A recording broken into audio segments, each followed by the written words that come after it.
Napansin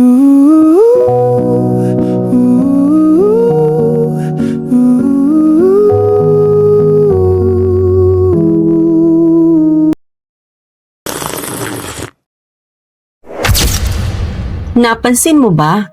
Mas mabilis na ngayon mag-scene kaysa mag-explain.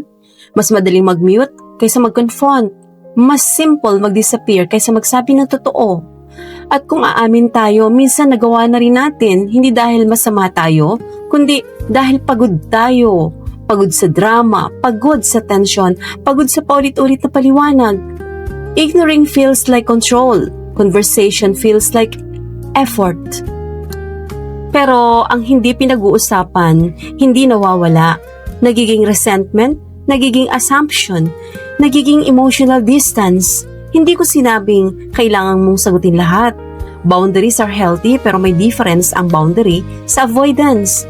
Boundary says, this is not healthy for me. Avoidance says, ayoko lang harapin. One is strength, the other is fear, disguised as peace. Real communication requires humility. It requires saying, nasaktan ako, or nagkamali ako. Hindi ito pagiging mahina. Ito ay maturity. Relationships don't always end up with chaos.